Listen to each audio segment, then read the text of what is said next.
السلام علیکم ورحمۃ اللہ وبرکاتہ۔ نحمدہ ونصلی علی رسولہ الکریم، اما بعد فاعوذ باللہ من الشیطان الرجیم، بسم اللہ الرحمن الرحیم۔ رب اشرح لی صدری ویسر لی امری واحلل عقدۃ من لسانی یفقہوا قولی، ربی یسر ولا تعسر وتمم بالخیر۔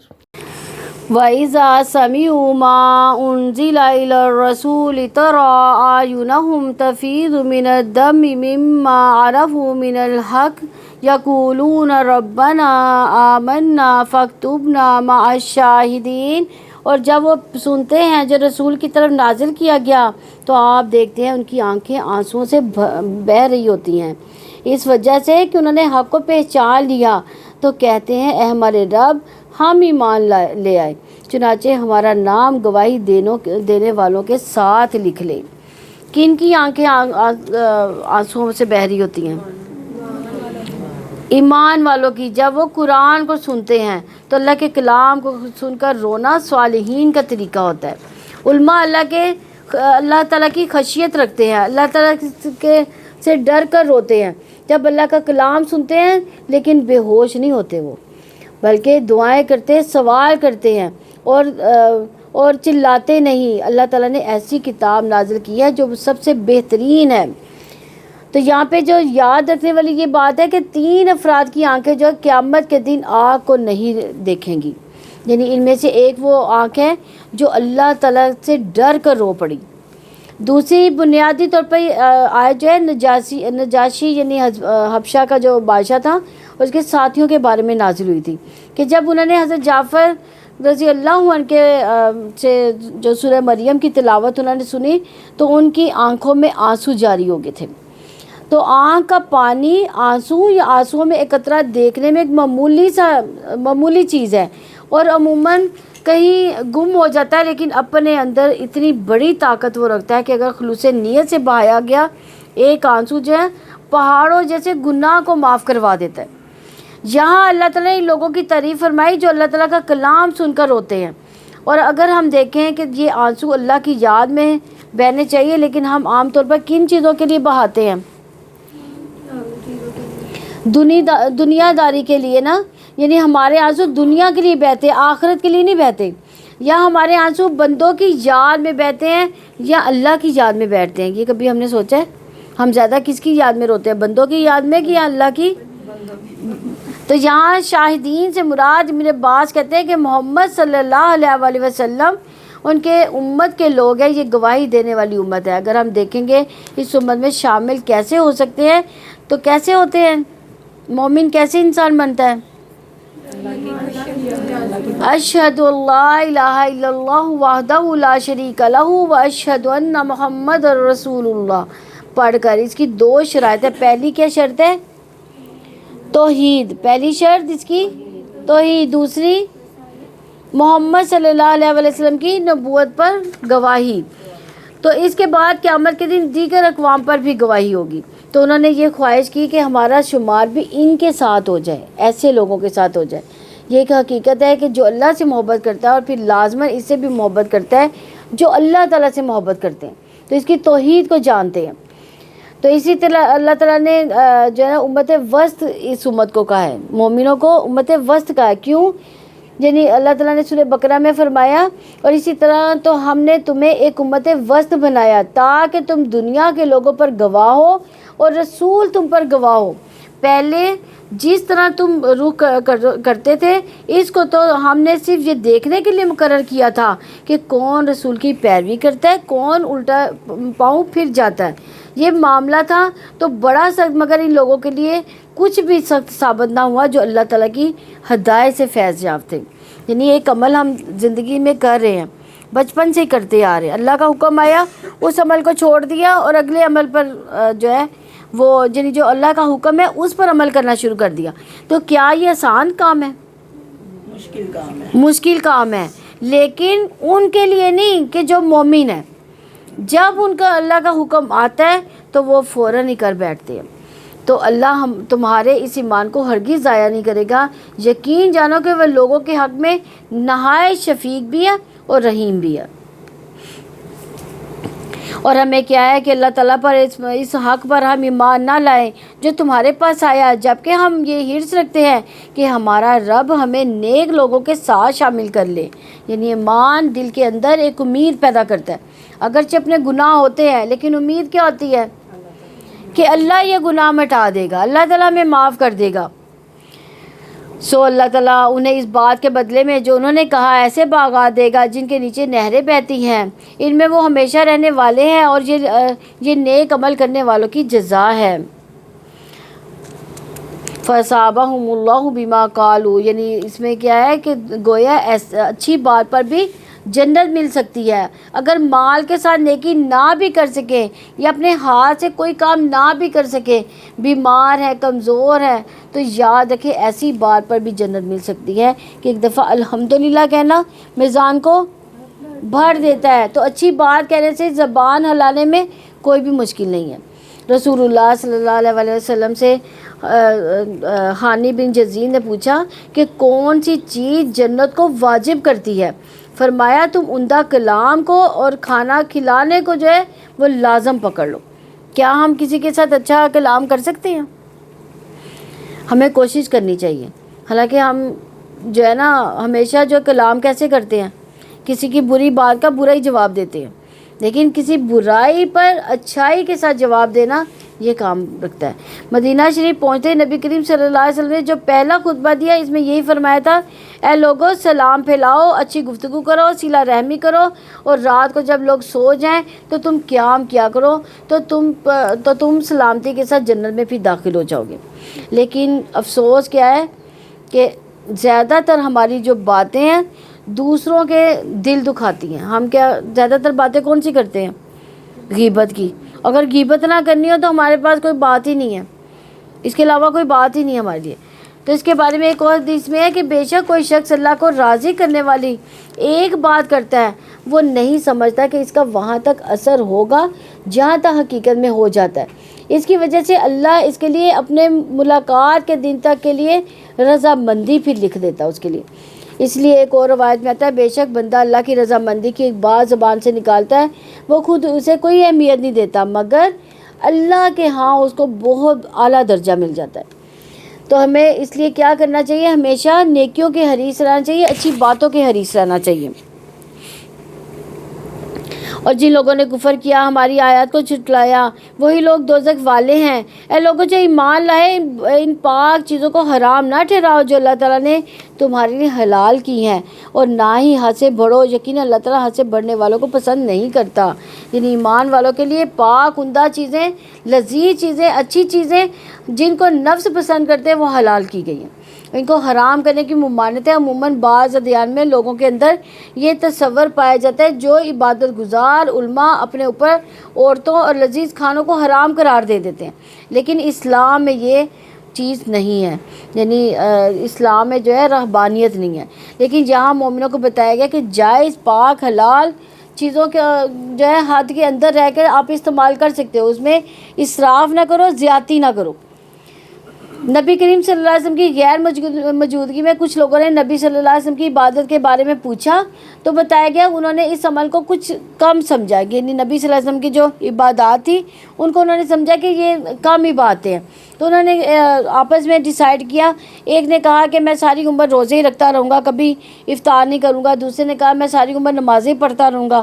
اور تیسرے نے کہا کہ میں کبھی کسی عورت سے شادی نہیں کروں گا. جب نبی صلی اللہ علیہ وسلم کو پتہ چلا تو انہوں نے کہا کہ میں ایک نبی ہوں، اور نبی ہوتے ہوئے میں شادی بھی کرتا ہوں، روزہ بھی رکھتا ہوں، افطار بھی کرتا ہوں، اور نماز بھی پڑھتا ہوں، نہیں بھی پڑھتا، سوتا بھی ہوں. تو اس لیے یہ جو دین ہے یہ اعتدال کا دین ہے، اس میں اعتدال سے کام لینا چاہیے. تو دین اسلام ایک معتدل دین ہے، اور جس میں دین اور دنیا کا بہترین امتزاج ہے. وہ نعمتیں جو اللہ تعالیٰ نے دنیا میں اپنے بندوں کے لیے پیدا کی ہیں، ان کو حدود کے اندر رہ کر جائز سمجھ کر اس سے فائدہ اٹھانا چاہیے. اللہ تعالیٰ نے تمہیں جو حلال پاکیزہ چیزیں دی ہیں ان میں سے کھاؤ، اور اس اللہ تعالیٰ سے ڈرو جس پر تم ایمان لانے والے ہو. اللہ تعالیٰ تمہاری لو قسموں پر تمہاری گرفت نہیں کرے گا، لیکن وہ ان قسموں پر تمہاری گرفت کرے گا جنہیں تم نے پختہ کیا ہوگا۔ چنانچہ اس کا کفارہ 10 مسکینوں کو اوسط درجے کا کھانا کھلانا ہے جو تم اپنے اہل و عیال کو کھلاتے ہو، یا انہیں کپڑے پہنانا ہے، یا ایک غلام آزاد کرنا ہے۔ چنانچہ جو یہ نہ پائے تو 3 دن کے روزے رکھنا ہے، یہ تمہاری قسموں کا کفارہ ہے۔ جب تم قسم کھا بیٹھو اپنی قسموں کی حفاظت کرو، اس طرح اللہ تعالیٰ اپنے احکامات تمہارے لیے بیان کرتا ہے تاکہ تم شکر کرو۔ یعنی ایسی قسم پر اللہ نہیں پکڑتا جس کے پیچھے ارادہ ہی نہ ہو، جیسے کوئی انسان کے جو ہے تکیہ کلام بن جاتا ہے، اللہ کی قسم یہ فلاں کام ایسے، اللہ کی قسم یہ فلاں کام ایسے، یعنی یہ کہ انسان کا تکیہ کلام ہوتا ہے، اس میں ارادہ نہیں ہوتا۔ تو ایسی قسموں پر اللہ تعالیٰ نہیں پکڑے گا، لیکن جس میں ارادہ ہے، نیت ہے، تو اس جو قسم پر ہے گرفت ہوگی۔ نبی کریم صلی اللہ علیہ وسلم نے فرمایا جس نے جان بوجھ کر بڑی تاکید کے ساتھ جھوٹی قسم اٹھائی وہ اپنے چہرے کا ٹھکانہ کہاں بنائے؟ جہنم میں۔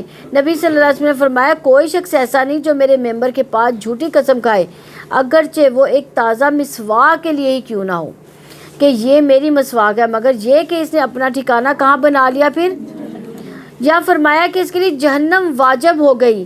اگر کسی شخص نے قسم کھا کر توڑ دی ہو اور اس کا کفارہ دینا چاہیے تھا اس کو، جس کی تفصیل یہاں پہ بیان کی گئی ہے۔ اے لوگو جو ایمان لائے ہو، بلا شبہ شراب اور جوا اور شرک کے لیے نصب کی گئی چیزیں اور قسمت ازمات 3 سب گندے شیطانی کام ہیں، چنانچہ تم ان سے اجتناب کرو تاکہ تم فلاح پا جاؤ۔ یعنی تو کامیابی کے لیے ضروری کیا ہے، اس آیت میں بیان کیا گیا ہے کہ نبی کریم صلی اللہ علیہ وسلم نے فرمایا یقینا اللہ تعالیٰ نے شراب کو حرام قرار دیا، تو جس شخص کو یہ آیت پہنچ جائے، خواہ شراب میں سے کچھ بھی موجود نہ ہو تو نہ پیے اور نہ فروخت کرے، تو جس چیز کی کثیر مقدار نشہ آور ہو اس کی قلیل مقدار بھی وہ حرام ہے۔ تو یہاں ہم دیکھیں گے کہ خمر کس کو کہتے ہیں؟ خمر کہتے ہیں جو عقل کو ڈھانپ لے، خمار عورت کے دوپٹے کو بھی کہتے ہیں، اور جو اس کے سار و سینے کو ڈھانپتی ہے۔ اور شراب سے منع کرنے کی وجوہات کیا ہے؟ شراب ہر خباثت کی جڑ ہے، اس لیے نبی کریم صلی اللہ علیہ وسلم نے فرمایا شراب خباثتوں کی جڑ ہے، جس نے شراب پی اللہ اس کی 40 دن کی نماز قبول نہیں کرے گا۔ پھر وہ آدمی جاہلیت کے موت مرے گا جس کے پیٹ میں مرتے ہوئے شراب ہوگی، اور یہ ایمان سے محروم کرنے والا فعل ہے، کیونکہ آپ صلی اللہ علیہ وسلم نے فرمایا جب کوئی شراب پیتا ہے تو شراب پیتے وقت وہ مومن ہی نہیں رہتا۔ اس کے علاوہ یہ جنت سے محروم کرنے والا بھی فعل ہے، اسی لیے ابو درداء رضی اللہ عنہ والی روایت ہے کہ نبی صلی اللہ علیہ وسلم نے فرمایا شراب کا عادی جنت میں داخل نہ ہوگا۔ شراب سے متعلق ہر عمل ملعون ہے، تو اسی لیے نبی کریم صلی اللہ علیہ وسلم نے فرمایا شراب سے متعلق 10 طرح کی لعنت کی گئی ہے۔ شراب یعنی جو خود شراب پر پینے والے پر، اس کے نچوڑنے والے پر، نچروانے والے پر، اس کے بیچنے والے پر، اس کے خریدنے والے پر، اس کے اٹھانے والے پر، جس کے پاس یہ لے کے جائی جائے اس پر، اور اس کی قیمت کھانے والے پر، اس کے پینے والے پر، اس کے پلانے والے پر، سب پر جو ہے نا یہ لعنت ہے۔ بلا شبہ شیطان یہی ارادہ رکھتا ہے کہ شراب اور جوئے کے ذریعے تمہارے درمیان دشمنی اور بغض ڈال دے اور تمہیں اللہ تعالیٰ کی یاد اور نماز سے روک دے، تو کیا تم باز آنے والے ہو؟ یعنی یہاں ہم دیکھیں کہ اللہ تعالیٰ نے شراب اور جوئے سے کیوں منع کیا، کہ اس میں بہت ساری خرابیاں ہیں، گھروں میں بدتمیزیاں شروع ہو جاتی ہیں، عقل ماری جاتی ہے، دشمنیاں پیدا ہو جاتی ہیں، یہ چیزیں اللہ تعالیٰ کے ذکر اور نماز سے بھی روکتی ہیں، تو پھر اس سے روپے پیسے کا ضیاع بھی ہوتا ہے۔ اور اللہ تعالیٰ کی اطاعت کرو، اس کے رسول کی اطاعت کرو، اس کی نافرمانی سے بچو۔ پھر اگر تم نے منہ موڑا تو جان لو کہ بلا شبہ ہمارے رسول کے ذمہ صرف کھول کر پہنچا دینا ہے۔ جو ایمان لائے جنہوں نے نیکیاں کی ان پر اس میں کوئی گناہ نہیں جو وہ کھا چکے۔ جب وہ اللہ تعالیٰ سے ڈر گئے اور ایمان لائے اور انہوں نے نیکیاں کی، پھر وہ اللہ تعالیٰ سے ڈرتے رہے اور وہ ایمان لائے، پھر بھی وہ اللہ تعالیٰ سے ڈرتے رہے اور انہوں نے نیکیاں کی، اللہ تعالیٰ نیکی کرنے والوں سے محبت کرتا ہے۔ یعنی کھانے پینے کے معاملے میں کیا کرنا ہے؟ اللہ تعالیٰ کا خوف رکھنا، تقوی ضروری ہے۔ تو اس دور میں جب کہ یہ آیات اتر رہی تھی تب ہوا یہ کہ کچھ لوگ جن کے عزیز و اقارب یعنی یہ شراب کی حرمت سے پہلے وفات پا گئے تھے، یعنی انہوں نے تو اپنے دور میں شراب پی ہوگی، لیکن لا الہ الا اللہ پڑھا تھا لیکن شراب نہیں چھوڑی تھی، کیونکہ اس وقت تو شراب کی حرمت ہی نہیں آئی تھی. تو ان کو فکر لا گئی کہ اب کیا ہوگا، ہمارے رشتہ دار جو دنیا سے چلیں گے وہ کس روش پر ہوں گے. تو اس کے بارے میں حکم آیا کہ جو پہلے گزر چکا وہ معاف ہے، اب معافی نہیں. اے لوگو جو ایمان لائے، اللہ تعالیٰ تمہیں شکار میں سے کسی چیز سے ضرور آزمائے گا. تمہارے ہاتھ تمہارے نیزے اس تک پہنچتے ہوں گے تاکہ اللہ تعالیٰ جان لے کہ اسے بن دیکھے کون ڈرتا ہے. پھر اس کے بعد جسے زیادتی کی تو اس کے لیے دردناک عذاب ہے. یعنی بعض کا کیا ہوتا ہے، حرام چیزیں حاصل کرنا بہت آسان ہوتی ہے. تو یہ کس وجہ سے ہوتا ہے؟ یہ اللہ تعالیٰ کی آزمائش ہوتی ہے کہ حرام چیزیں ہمیں بہت آسانی سے مل رہی ہوتی ہیں اور حلال جو ہے وہ مل ہی نہیں رہی ہوتی. تو یہ کس وجہ سے ہے کہ اللہ تعالیٰ اپنے بندوں کو آزماتا ہے کہ کیا وہ حرام کو حاصل کرنے کی کوشش کرتا ہے. اے لوگو جو ایمان لائے ہو، جب تم حالت حرام میں ہو تو شکار کو نہ مار ڈالو، اور تم میں سے جو بھی جان بوجھ کے اس کو مار ڈالے تو اس کا بدلہ اس کی مانند جانور ہے. کیوں منع کیا شکار سے؟ احرام کی حالت ہے، احرام کی حالت میں شکار کرنے سے منع کیا. اور آزمایا کیسے صحابہ کرام کو؟ ایسے شکار تھا جیسے ادھر سے یوں پکڑ لیں. یہ آزمائش تھی ان کی. احرام کی حالت میں منع کر دیا شکار سے، اور اللہ تعالیٰ نے شکار ان کے پاس لا کے کھڑے کر دیے کہ دیکھیں یہ ایمان لاتے ہیں کہ نہیں لاتے، کیا یہ اللہ تعالیٰ کے حکم بجا لاتے ہیں کہ نہیں لاتے. اے لوگوں جو ایمان لائے، جب تم حالت احرام میں ہو تو شکار نہ مارو، اور تم میں سے جو بھی جان بوجھ کے اسے مار ڈالے تو اس کا بدلہ اس کے مانند جانور ہے. جسے مارا اس کا فیصلہ تم میں سے 2 عادل آدمی کریں گے. یہ کعبہ پہنچنے والی قربانیاں ہے یا کفارے میں مسکینوں کا کھانا ہے یا اس کے برابر روزے ہیں، تاکہ وہ اپنے کام کا مزہ چکھے جو کچھ گزر چکا. اللہ تعالیٰ نے اسے معاف کر دیا. جسے دوبارہ یہی کیا تو اللہ تعالیٰ اس سے انتقام لے گا. اللہ تعالیٰ سب پر غالب بڑے انتقام والا ہے. تو قربانی کا دم جو ہے کیا ہوگا؟ یعنی احرام کی حالت میں اگر کسی چیز کو ہم نے مار دیا تو اس کا کیا دم ہوگا؟ قربانی ہوگی.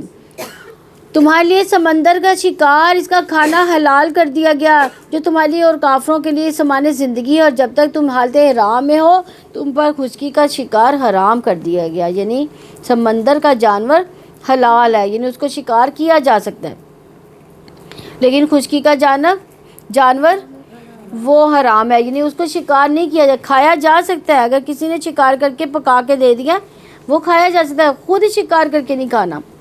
اور اللہ تعالیٰ سے ڈر جو جس کی طرف تم سب کو اکٹھا کیا جائے گا. اللہ تعالیٰ نے حرمت والے گھر کعبہ کو لوگوں کے قیام کا ذریعہ بنایا، اور حرمت والے مہینوں کو بھی، اور قربانی کے جانوروں کو بھی، اور پٹے ڈالے گئے جانوروں کو بھی. اس کی وجہ یہ ہے کہ تم جان لو یقیناً اللہ تعالیٰ جانتا ہے جو بھی آسمانوں میں جو زمین میں ہے، اور بلا شبہ اللہ تعالیٰ ہر چیز کو خوب جاننے والا ہے. جان لو کہ اللہ تعالیٰ یقیناً سخت سزا دینے والا ہے، اور بلا شبہ اللہ تعالیٰ بے حد بخشنے والا نہایت رحم والا ہے. رسول پر پہنچا دینے کے سوا کوئی ذمہ داری نہیں، اور اللہ تعالیٰ جانتا ہے جو بھی تم ظاہر کرتے ہو اور جو بھی تم چھپاتے ہو. یعنی رسول اللہ صلی اللہ علیہ وسلم کی ذمہ داری کیا بتائی گئی یہاں پہ؟ پہنچا دینا. یعنی یہ نہیں ہے کہ نبی صلی اللہ علیہ وسلم سب کو ہدایت بھی دے. ہدایت دینے کا کام کس کا ہے؟ اللہ تعالیٰ کا. آپ کہتے ہیں ناپاک اور پاک برابر نہیں، اگرچہ ناپاک کی کثرت تمہیں اچھی لگے. چنانچہ اللہ تعالیٰ سے ڈر جو عقل والو تاکہ تم کامیاب ہو جاؤ. یعنی پاک چیزیں پاک اثرات رکھتی ہیں، ناپاک چیزیں کا انجام بھی برا اور اثرات بھی غلط. اے لوگوں جو ایمان لائے ہو، ایسی چیزوں کے بارے میں سوال نہ کرو کہ اگر وہ تم پر ظاہر کر دی جائے تو تمہارے لیے ناگوار گزریں، اور اگر تم ان کے بارے میں سوال کرو جب قرآن نازل کیا جا رہا ہو تو وہ تمہارے لیے ظاہر کر دی جائیں. اللہ تعالیٰ نے ان سے درگزر فرمایا. اللہ تعالیٰ بے حد بخشنے والا نہایت رحم والا ہے. یعنی کثرت سوال سے یہاں منع کیا گیا ہے. بے شک تم سے پہلے کچھ لوگوں نے ان کے بارے میں سوال کیا، پھر وہ ان سے کفر کرنے والے ہو گئے. اور اللہ تعالیٰ نہ کوئی بحیرہ، کان پھٹی اونٹنی، اور نہ ہی صاحبہ یعنی سانڈ چھٹی ہوئی، اور نہ ہی وسیلہ اوپر تلے بچے پیدا کرنے والی، اور نہ ہی عام بچوں کا باپ یعنی اونٹ مقرر کیا، بلکہ جن لوگوں نے کفر کیا وہ اللہ تعالیٰ پر جھوٹ باندھتے ہیں اور ان میں سے اکثر عقل نہیں رکھتے. یعنی یہ مویشی جانور تھے جن کو انہوں نے کیا کیا تھا؟ بتوں کے نام کا چھوڑ دیا ہوا تھا، اور جب ان سے کہا جاتا کہ جو اللہ تعالیٰ نے اتارا ہے اس کی طرف آؤ، رسول کی طرف آؤ، تو وہ کہتے ہیں ہمیں وہی صرف کافی ہے جس پر ہم نے اپنے آباء و اجداد کو پایا، اور کیا اگرچہ ان کے آباء و اجداد کچھ بھی نہ جانتے ہو اور نہ ہی وہ ہدایت پاتے ہو۔ اے لوگو جو ایمان لائے ہو، تم پر اپنی جانوں کی حفاظت لازم ہے۔ جب تم ہدایت پا جاؤ تو جو گمراہ ہو وہ تمہیں نقصان نہیں پہنچائے گا۔ تم سب نے اللہ تعالیٰ ہی کی طرف لوٹ کر جانا ہے، بے شک وہ تمہیں بتا دے گا جو بھی تم عمل کرتے تھے۔ تو یہ نہیں ہونا چاہیے کہ انسان لوگوں کی اصلاح کے لیے تو وقت لگاتا رہے لیکن اپنی عبادات، اپنی اصلاح کو وہ بھول جائے۔ یعنی لوگوں کی اصلاح کے ساتھ ساتھ کیا کرنا چاہیے؟ اپنی اصلاح بھی کرنی چاہیے، اپنی عبادات بھی جاری و ساری رکھنی چاہیے۔ اے لوگوں جو ایمان لائے ہو، تمہارے درمیان وصیت کے وقت گواہی ہو، جب تم میں سے کسی کی موت آ جائے، تم میں سے دو عادل آدمیوں کی یا غیروں میں سے دو گواہ ہو۔ اگر تم زمین میں سفر کر رہے ہو پھر موت کی مصیبت تمہیں پہنچے، اگر تمہیں شک ہو تو دونوں گواہوں کو نماز کے بعد روکے رکھو، پھر وہ اللہ تعالیٰ کی قسم کھا کر کہیں کہ ہم اس کے بدلے کوئی قیمت نہیں لیں گے، اگرچہ کوئی قرابت دار ہی کیوں نہ ہو، اور نہ ہی اللہ تعالیٰ کی گواہی کو ہم چھپائیں گے، اور بلا شبہ اس پر ہم ضرور گناہ گاروں میں سے ہو جائیں گے۔ یعنی موت ایک مصیبت ہے، اور کیونکہ اس کا کوئی نعم البدل نہیں۔ اگر ماں چلا جائے تو واپس آ جاتا ہے، لیکن اگر موت آ جائے تو انسان واپس نہیں آ سکتا۔ لیکن اس سے بڑی مصیبت یہ کہ انسان موت کو یاد ہی نہ کرے، اس کی تیاری ہی نہ کرے۔ تو یہاں وصیت کی اہمیت دی جا رہی ہے کہ کوئی بھی شخص اپنی وصیت کو لکھے بغیر نہ رہے۔ یعنی وصیت وہ کس بارے میں کر سکتا ہے؟ ہاں، یعنی نیک کاموں میں لگانے کے لیے وہ وصیت کر سکتا ہے۔ یعنی وارثوں کو تو اس کا مال ملے گا ہی، لیکن وارث کے حق میں وصیت نہیں کرے گا، وہ اس کے حق میں وصیت کرے گا کہ جس کو مال نہیں دیا جائے گا، یا نیکی کے کام ہے جیسے کہ کسی مسجد میں لگانے کے لیے، یا کسی کا گھر بنانے کے لیے، یا کسی کی مدد کرنے کے لیے۔ تو نبی صلی اللہ علیہ وسلم نے فرمایا کسی مسلمان کو لائق نہیں کہ وہ 3 راتیں بھی نہ گزارے مگر اس حال میں کہ اس کی وصیت اس کے پاس لکھی ہوئی نہ ہو۔ یعنی اس کو ہر وقت اپنے پاس لکھی رکھنی چاہیے وصیت۔ عبداللہ بن عمر رضی اللہ عنہ فرماتے ہیں کہ جب میں نے رسول اللہ صلی اللہ علیہ وسلم کا یہ فرمان سنا تو اس وقت سے میری وصیت میرے پاس موجود رہتی ہے۔ پھر اگر معلوم ہو کہ وہ دونوں واقعتاً گناہ کے مرتکب ہوئے ہیں تو جن کا حق مارا گیا ہے ان میں سے دوسرے 2 افراد جو وصیت کرنے والے کے قریب ترین ہیں ان کی جگہ کھڑے ہوں، پھر وہ دونوں اللہ کی قسم کھا کر کہیں کہ یہ ہماری گواہی ان دونوں کی گواہی سے زیادہ مبنی اور برحق ہے اور ہم نے کوئی زیادتی نہیں کی، بلا شبہ اس وقت ہم یقیناً ظالموں میں سے ہوں گے۔ یہی طریقہ قریب ترین ہے کہ لوگ اس طریقے پر گواہی دیں یا وہ ڈر کر دوسروں کی قسموں کے بعد ان کی قسمیں رد کر دی جائیں گی، اور اللہ تعالیٰ سے ڈر جاؤ اور سنو، اللہ تعالیٰ نافرمان لوگوں کو ہدایت نہیں دیتا۔ تو جس دن اللہ تعالیٰ تمام رسولوں کو جمع کر کے پوچھے گا تمہیں کیا جواب ملا تھا، وہ کہیں گے ہمیں کچھ علم نہیں، بلا شبہ بہت زیادہ غیب جاننے والے آپ ہی ہیں۔ یعنی اس کا مطلب یہ نہیں کہ رسول انکار کر دیں گے، ان کو پتہ ہی نہیں ان کی امتیں کیا کرتی رہیں، کس کو پتہ ہے؟ وہ تو دنیا سے چلے گئے اور بعد میں اللہ تعالیٰ جانتا ہے۔ اور پھر یہ بھی ہے کہ اصل میں قیامت کے دن کی ہیبت اور ہولناکی اتنی زیادہ ہوگی کہ رسول بھی گھبرا جائیں گے، اس وقت وہ بھی جواب نہ دے پائیں گے۔ جب اللہ تعالیٰ فرمائے گا کہ اے عیسیٰ ابن مریم اپنے اوپر اور اپنی والدہ پر میرے انعام کو یاد کرو، جب میں نے روح پاک سے تمہاری مدد کی، تم لوگوں سے ماں کی گود میں ہی بھی اور بڑی عمر میں بھی کلام کرتے تھے، اور جب میں نے تمہیں کتاب و حکمت و تورات اور انجیل کی تعلیم دی، اور جب تم میرے حکم سے مٹی سے پرندے کی صورت جیسی بناتے تھے پھر تم اس میں پھونک مارتے تھے تو وہ میرے حکم سے حقیقی پرندہ بن جاتا تھا، اور تم پیدائشی اندھے اور کوڑی کو میرے حکم سے تندرست کر دیتے تھے، اور جب تم میرے حکم سے مردوں کو زندہ کرتے تھے، اور جب میں نے بنی اسرائیل کو تم سے روکے رکھا جب تم ان کے پاس کھلی نشانیاں لے کر آئے، تو ان میں سے ان لوگوں نے کہا جنہوں نے کفر کیا کہ یہ کچھ نہیں مگر ایک کھلا جادو ہے۔ تو اس سے بنیادی بات حضرت عیسیٰ علیہ السلام کی ربوبیت کا رد ہوتا ہے۔ یہ بنیادی بات پتہ چلتی ہے کہ انہوں نے تخلیق کے سارے کام اللہ تعالیٰ کے اذن سے کیے تھے۔ یعنی اگر وہ پرندے کو مٹی کے پرندے میں پھونک مار دیتے تو وہ کیا بن جاتا تھا؟ ہاں، حقیقی پرندہ بن کے زندہ ہو کے اڑنے لگتا تھا۔ کس کے اذن سے؟ اللہ کے اذن سے۔ تو ہر دور میں ہر پیغمبر کی تعلیم کو جادو کہہ کر جھٹلایا گیا۔ اسی لیے تو عیسیٰ علیہ السلام سے جو معجزات سرزد ہوئے، جن کا اس آیت میں ذکر ہے، وہ سب اللہ تعالیٰ کے اذن سے ہی کہے گے۔ اس لیے کسی بھی انسان سے فائدہ یا نقصان صرف اللہ تعالیٰ کے اذن سے ہوتا ہے۔ اس لیے دل سے لوگوں کا ڈر نکال دینا چاہیے، بلکہ کس سے ڈرنا چاہیے؟ نبی کریم صلی اللہ علیہ وسلم نے ابن عباس صلی اللہ علیہ وسلم سے فرمایا تھا، جان رکھو کہ ساری دنیا مل کر بھی تمہیں نفع پہنچانا چاہے تو تمہیں نفع نہیں پہنچا سکتی سوائے کس ذات کے؟ اللہ تعالیٰ کے۔ اور اگر سارے مل کر بھی تمہیں کوئی نقصان پہنچانا چاہے تو تمہیں نقصان نہیں پہنچا سکتے سوائے اس کے جو اللہ نے تمہارے لیے لکھ دیا۔ قلم اٹھا لیے گئے، صحیفے خشک ہو گئے۔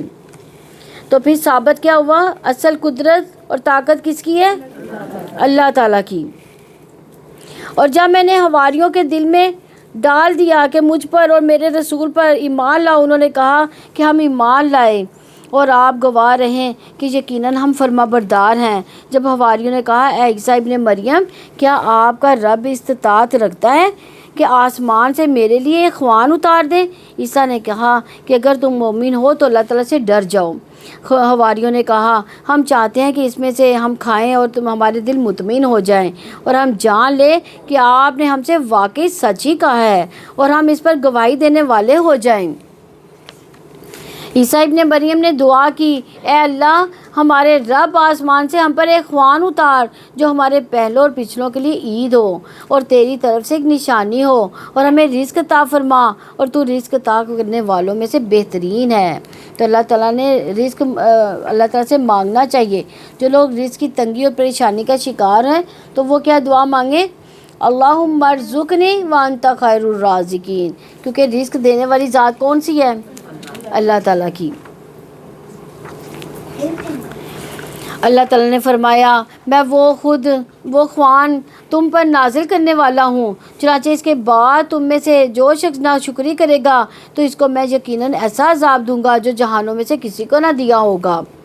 اور جب اللہ تعالیٰ فرمائے گا، اے عیسیٰ ابن مریم، کیا تم نے لوگوں سے کہا تھا کہ مجھے اور میری ماں کو اللہ تعالیٰ کے علاوہ معبود بناؤ؟ وہ کہے گا، آپ پاک ہے، میرا یہ کام نہ تھا کہ میں یہ بات کہتا جس کا مجھے کوئی حق نہ تھا۔ اگر میں نے وہ کہا ہوتا تو یقیناً آپ کے علم میں ہوتا۔ آپ جانتے ہیں جو میرے نفس میں ہے اور میں نہیں جانتا جو آپ کے نفس میں ہے، بلا شبہ آپ ہی پوشیدہ باتوں کو خوب جاننے والے ہیں۔ تو اس آیت میں یہ بات اس لیے کہی جا رہی ہے کہ تاکہ لوگوں کو پتہ چل جائے کہ عیسیٰ علیہ السلام کا الوہیت میں کوئی بھی ہاتھ نہیں ہے۔ اور دوسری بات کہ جہاں پر عیسیٰ علیہ السلام کا خوبصورت انداز پتہ چل رہا ہے کہ جواب دینے سے پہلے تسبیح کی انہوں نے، حضرت عیسیٰ علیہ السلام نے۔ تو عیسیٰ علیہ السلام نے خاص اس مقام پر تسبیح کیوں کی؟ اس لیے کہ جس بات کی نسبت ان کی طرف کی جا رہی ہے اس سے وہ خود بری ذمہ ہے۔ اللہ تعالیٰ کی عظمت، اس کی پکڑ کے خوف سے عاجزی انہوں نے اختیار کی اور پاکی بیان کرتے رہے، کیونکہ یہ بندے کی ایمان کی علامت ہوتی ہے کہ وہ اللہ تعالیٰ کے ساتھ محتاط ہوتے ہوئے ادب کے اختیار کرے اور ادب سے بات کرے۔ اور میں نے ان سے اس کے سوا کوئی بات نہیں کہی جس کا آپ نے مجھے حکم دیا کہ اللہ تعالیٰ کی عبادت کرو جو میرا رب بھی ہے اور تمہارا رب بھی ہے، اور میں اس پر گواہ تھا جب تک میں اس میں موجود تھا۔ پھر جب تو نے مجھے اٹھا لیا تو ان پر تو ہی نگران تھا اور تو ہر چیز پر گواہ ہے۔ یعنی اللہ تعالیٰ خود بھی نگران ہے، فرشتوں کے ذریعے بھی نگرانی کر رہے ہیں، اور کرامن کاتبین کس کی نگرانی کرتے ہیں؟ ہر انسان کی، یعنی ہر انسان کے ساتھ 2 فرشتے پیدا کیے گئے ہیں، تو وہ جو دن رات ان کے ساتھ ہوتے ہیں، چاہے انسان گھر میں ہو، چاہے جنگل میں ہو، سفر میں ہو، صحرا میں ہو، ہر جگہ پہ فرشتے موجود ہیں۔ اگر تو ان کو سزا دے تو یقیناً تیرے ہی بندے ہیں۔ ان تعذبهم فإنهم عبادك وإن تغفر لهم فإنك أنت العزیز الحکیم۔ اگر تو ان کو سزا دے تو یقیناً وہ تیرے بندے ہیں، اور اگر تو انہیں بخش دے تو یقیناً تو سب پر غالب کمال حکمت والا ہے۔ اللہ تعالیٰ فرمائے گا کہ یہ وہ دن ہے جس میں سچوں کو ان کی سچائی نفع دے گی۔ ان کے لیے باغات ہیں جن کے نیچے سے نہریں بہہ رہی ہیں، اس میں ابدالآباد تک ہمیشہ رہنے والے ہوں گے۔ اللہ تعالیٰ ان سے راضی ہوئے اور وہ اللہ تعالیٰ سے راضی ہوئے، یہی بہت بڑی کامیابی ہے۔ تو قیامت کے دن کیا چیز کام آنے والی ہے؟ سچائی۔ اس کے بارے میں عبداللہ بن مسعود رضی اللہ عنہ روایت کرتے ہیں کہ نبی کریم صلی اللہ علیہ وسلم نے فرمایا بے شک سچائی نیکی کا راستہ دکھاتی ہے، اور نیکی کہاں لے جاتی ہے انسان کو؟ جنت کی طرف لے جاتی ہے، اور آدمی سچ بولتا رہتا ہے یہاں تک کہ وہ کیا کہلانے لگتا ہے؟ صدیق کہلاتا ہے۔ اور جھوٹ برائی کا راستہ دکھاتی ہے، اور برائی کہاں لے کے جاتی ہے انسان کو؟ آگ کی طرف لے کے جاتی ہے، اور آدمی جھوٹ بولتا رہتا ہے یہاں تک کہ وہ اللہ کے ہاں کیا لکھ لیا جاتا ہے؟ جھوٹا لکھ لیا جاتا ہے۔